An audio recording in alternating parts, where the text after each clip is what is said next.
Sveiki, esami ir būsimi Divorso klientai. Turime puikią naujieną. Tapome oficialiais Adinol Alyvos atstovais Šalčininkų rajone. Ir šiandien mes pakeisime tepalą variklyje, kuris dalyvauja drag lenktynėse, tai yra Audi S5 su 500 kW galia. Ir jo savininkas, lenktynininkas Rokas Leliaiva. Gero žiūrėjimo.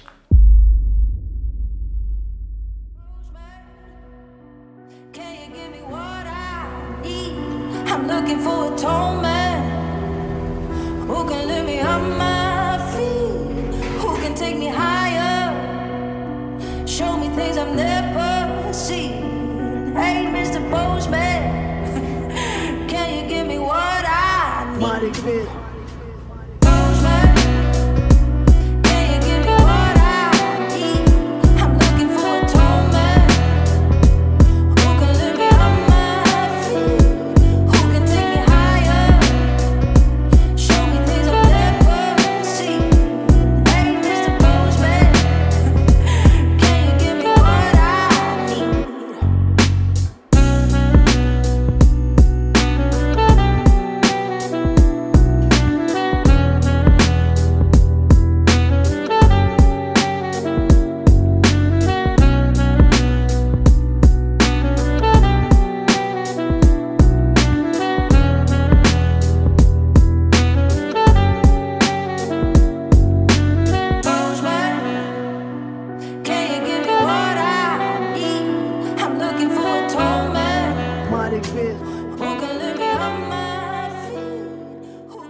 Adinol Alyva tai yra vokiškas produktas gaminamas tik vienoje gamykloje pasaulyje.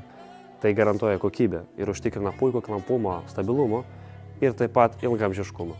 Tai ką, einam keisti.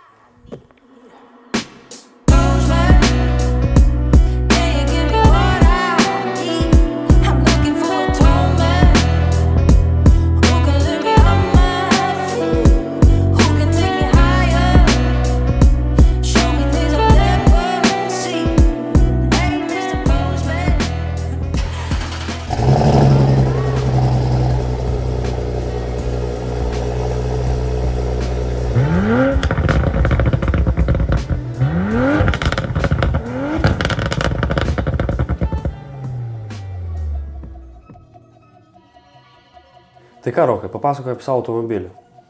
Taip, tai prasidėjo viskas nuo to, kad gabinuosi automobilius iš Amerikos ir taip užgaudžiau, kad pasisekė surasti būtent šitą mėlyną. Ją vadinu dar pats pingvinu, dėl to, kad jinai yra skendusi. Tai buvo baimės, kad skendus ir visa kita, bet pavyko atrasti, kad jinai yra Long Islande ir Long Islando pasirodo baseinė yra skendus. O Long Islandas yra kaip pusiasalis tarp jūros. Tai taip pasisekė, nėra jokių druskų ar ko, bet vis tiek buvo pasiimta, kad įsivertinta apie žalą. Buvo perrinktas visas salonas, išmontuota, vėl sumontuota iš naujo. Tai buvo iš pat pradžių raudonas salonas, tada permontavom į RS-New saloną, į Lenkiją važiavau, pasiėmiau.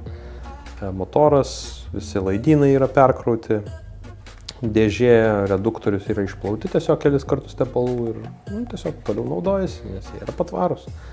Tai vat, o visas tas mano, kaip sakyt, mašinisto dalykas prasidėjo nuo to, kad draugas prikalbėjo, sako, važiuok, tokia mašina yra ir sako, kodėl tau nepabandžius, nes viskas prasidėjo nuo Audi A6 C7, kompresorius 3 litrų, benzinas.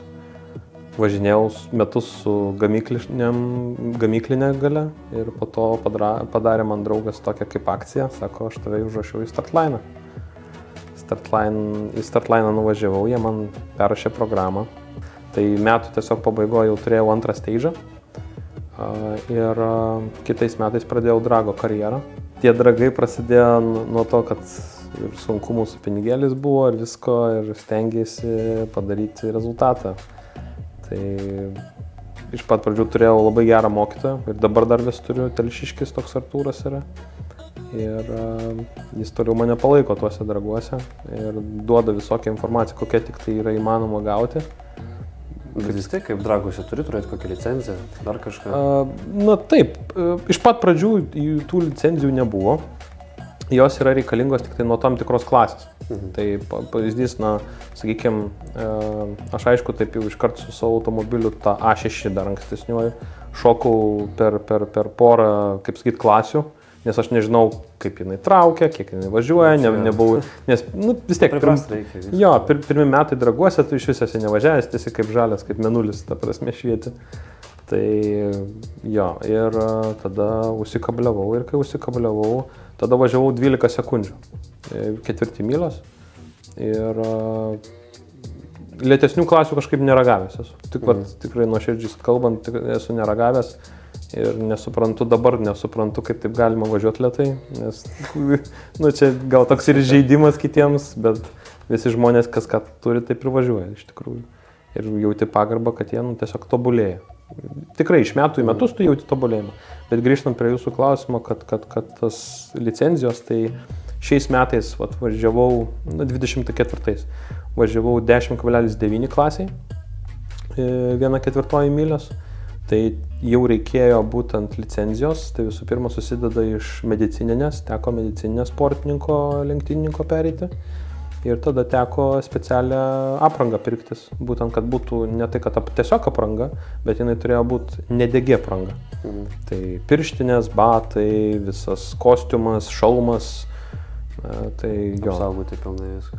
Taip, tai vat, susidėjo irgi nemaži kaštai iš tikrųjų, bet metų pabaigoje pamatėm, kad viskas atsipirko. Tai metų pabaigoje tapau čempionu Lietuvos, būtent 10,9 klasiai. Na ir kitais metais, šiais einančiais, tai reikės gintis titulą. Ir kaip sakyt, nemažai priešų įsigijau. Čia jo, tai kiek metų iš vis pilnai šitam varžybas šitam? Dabar bus jau 5 metai. Čia 5 metai. Taip. Tai gal kokia tokia įdomesnė situacija per šį laikotarpį, gal kažkas buvo susijęs su dragais? Taip, turbūt per visus 5 metus įdomiausia buvo šie metai, kadangi daugiausiai buvo važiuota ir daugiausiai buvo visko daryta. Tai pasiėmiau, sakyčiau, gal tokį pavyzdį pasimsiu. Pačio sezono pati pradžia, 24 metų, Kazlai. Visi žiūrėjo į mane kaip ne į varžovą, bet dienos pabaigoje, kai pasiemi pirmą vietą arba jau pradedi važiuoti finale, pačiam paskutiniam važiavime visi žiūri įskėstom akim, kaip jis čia gali būti. Tai pirmas nugalėjimas buvo, kaip sakykime, iš mano priešininkų buvo reakcija, kad jis fuksu važiuoja per plauką. Tada buvo antras važiavimas, antras etapas buvo Ventspilyje, Latvijoje. Nes pas mus tiesiog nepavyko Lietuvoje surengti dėl kariuomenės, nes Kazluose vyksta, tai tiesiog teko nukelinėti. Jeigu kariuomenė pasako, kad negali surengti, mes darysim mokymus, tai tenka tiesiog mums darbuotojams, ta prasme, nukelinėti visą renginį. Tai tada Latvijai pasisakė, mes norim kartu apsijungti. Tiek buvo Latvijos čempionatas ir Lietuvos čempionatas. Ir dalyvavau tiek ten ir ten. Tai buvo iš tikrųjų labai daug dalyvių. Ir jau antram etapė jau ėjau, ta prasme, kaip tas žmogus, kuris gynasi, pirmą vietą. Pavyko vėlgi Ventspilyje pirmą vietą paimti. Tai irgi labai daug įskaitinių taškų, nes buvo daug dalyvių labai. Ir tada sekantis etapas, berods, jeigu nesumeluosiu, gal ir sumeluosiu, buvo Aurume, bet jis yra neįskaitinis. Jis tiesiog, Aurumas yra toks etapas, kuriam tu tiesiog važiuoji kaip savo malonumui, kaip reklamai, pažiūrėkit, kaip aš galiu, ką aš moku. Ta prasme, nes mes dragotojai, mes nelabai tas yra žiūrimas kaip sportas, bet jeigu eini į tas greitas klases, jau pradedėjai, jau kaip aš važiuoju 10,9, tai... Čia automobilio paroda tokia. Taip. Kaip sustiguota, kaip viskas. Taip, ir kaip sustiguota, kaip ir sakot, kaip sustiguota, kaip sutininguota, kaip paruošta, kaip pats sportininkas yra pasiruošęs. Ir Aurumas kuo yra specialus, kad susideda iš 2 dienų. 2 dienos, pirmoji diena yra tiesioginė transliacija. Tai per tiesioginę transliaciją vyksta 1/8 mylios. Tai Tai mes iš pat ryto treniruojamėms 1.8 kvalifikaciją daromėms ir po to vakarop tiesioginiai transliacijai pasileidus mes važiuojam toj Aurumo trasoj, būtent tą tiesią atkarpą, kiek yra atsimatuoja, jau teisėjai ten viską padaro, sustato eglutes, turim estus, kurie turi savo drago sistemą, EDRA vadinasi. Ir jie ten labai tiksliai viską padaro, yra paleidimo sistema automatinė, mechaninė, jeigu kažkas sugenda.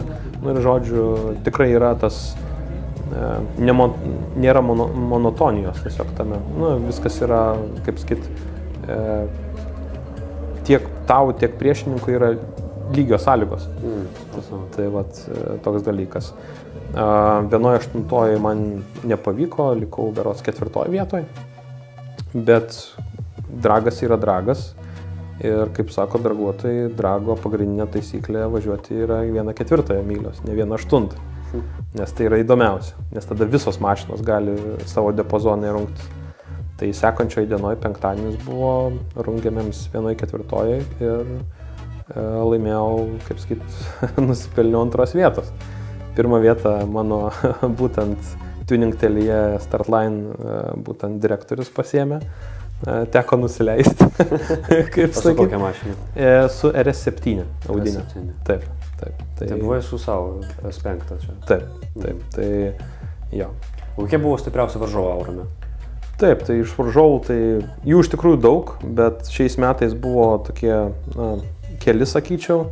Tai pirmas buvo BMW 440 X-Drive'as, bet, kaip Lietuva, tai BMW kraštas, jo daugiau taip gal nešokant į tą būtent BMW visą reikalą, bet kiti varžovai, tai viena yra moteris, pati greičiausia moteris Lietuvoje, Beniušienė Airida, jinai turi baltą GTR, kuris yra nežmoniškai greitas iš tikrųjų, ir kitas buvo, ne naujokas, bet su nauja mašina, tai buvo Andrius vardas ir jo mašina buvo Porsche 911 Turbo S. Prieš paskutinės laidos. Jo, ir važiavo stabiliai, ištampavo laikus, kaip turėjo būti.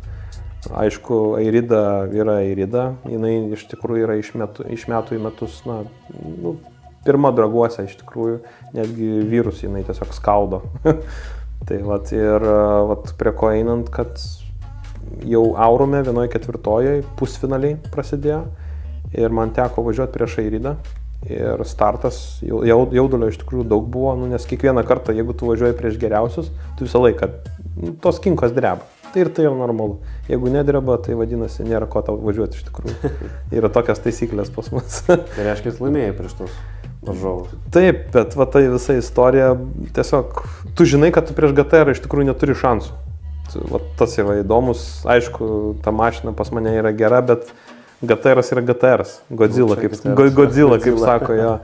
Ir startas, sustojam, prie starto įsitempiu viską, launch kontrolą pasidarau, pasirengiu ir startas, vienodai startuojam. Ir tik tai privažiavus 1/8 mylios, aš pradedu įgoj GTR lenkti. Ir man tiesiog buvo, iš šono žiūri į priešininką ir tu galvoji, kas čia daros gyvenime pas tave, kad tu esi tiesiog, tu GTR aplinki. GTR-as tai turi ten apie 800 arklių. Pas mane tada buvo 600 arklių. 600 buvo. Taip, ir tiesiog aš, nesupratau. Po finišo mes sustojom, išlipom iš mašinos, pradėjom šnekėtis ir priešininkės buvo veidas tiesiog akis buvo, didelės ir sako, kaip? O tai kas pas tave po kapotu automobilį? Taip, tai prasidėjo kaip standartinė S5, bet jai dabar yra padaryta tokios modifikacijos. 3 stage'o Turbo Systems turbina, tada yra įdėti našesni visai kiti purkštukai, tai yra iš RS6, kurie randami RS5, RS6, RS7, netgi Bentley ten Bentėgose, kur eina visi RS motorai, kaip sakyt, V8. Jo, ir tada yra katalizatorius, paverstas į downpipe, kad būtų tiesus išmetimas. Aišku, visa išmetimo sistema yra palikta gamyklinė, stokinė, visi ten rezonatoriai, galiniai bakeliai, sklendės ir visa kita. Tada yra nupirktas, būtent užsakytas iš, kaip čia pasakyti, visi nuvertina iš tikrųjų, bet pasirodo tai yra daug labiau pasiteisinęs ir pigesnis reikalas, tai tiesiog sakytis detalės iš AliExpresso. Jo, tai yra žiauriai skamba, bet jo, tai yra pasiteisinę ir tai veikia iš tikrųjų, nes žmonės šiais laikais labai daug modifikacijom išleidžia veltui pinigų, nesuprasdami, kokį daiktą yra nusipirkę. Tai pavyzdžiui, mano intercooleris, jis yra, kaip sakyti, kiniškas. Kyostar vadinasi, tiek pat ir turbinos inletas. Tai jeigu pirkčiau, pavyzdžiui, intercoolerį iš kokių vokiečių arba Amerikos, tai tas man intercooleris kainuos nuo 1000 eurų. Tai kai tu Jo, kokybė visiškai yra vienoda, visiškai yra viskas ištestuota ir vat, kolega man yra padėjęs su tuo. Ir kai tu už AliExpress, kaip sakyti, juokinga net kalbėti taip, kad kaina yra nuo 200 eurų iki 300, čia maksimaliai. Na ir dar aišku, ten eksporto visi mokesčiai, kai susipliusuoja, kai jau pasiekia Lietuvą, tenka susimokėti. Nu, tai kažkokia programa tikriausiai irgi įdikta yra automobilio, kad viskas čia veiktų sklandžiai. Tai šituo dalykui pasirūpino Startline'as, Irmantas Burinskas. Jis yra tiesiog būtent audinių guru, jis padarys tokius dalykus, kur tiesiog pats žmogus net negali padaryti iš tikrųjų ir net nesumastys. Turbina yra labai didelė iš tikrųjų, jinai kaip gamyklinė yra labai didelė, bet kai dar Turbo Systems ją modifikavo, dar padarė didesnę, ištekino būtent dar didesnės skylės ir ko pasiekoji, turbina pradėjo ilgiau užsiputinėti.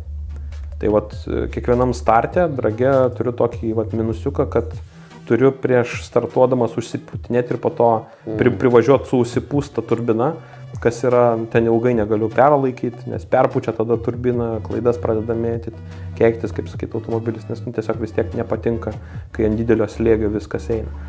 Tai principė, kaip sakyti, iš eigos, važiuojant šiaip, daily drivinant, nes kiekvieną dieną aš su ją važiuoju į darbą su šitą automobiliu.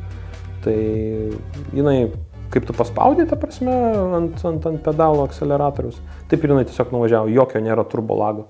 Tai čia yra toks ypatingas dalykas, kad būtent Startline'as padarė tą būtent programą tokią, kad tu net nejauti jokio to lago arba delėjaus inputo pačiam automobiliui. Dėžė yra ant tiek sudirbta, tiek padaryta, kad tai veikia tiesiog. Tai fainai. Malonu žiūrėti, kaip žmonės prižiūri savo automobilį. Tai ką, sėkmės Dragose ir iki pasimatymo Dragose. Atvažiuosim, su komanda palaikysim.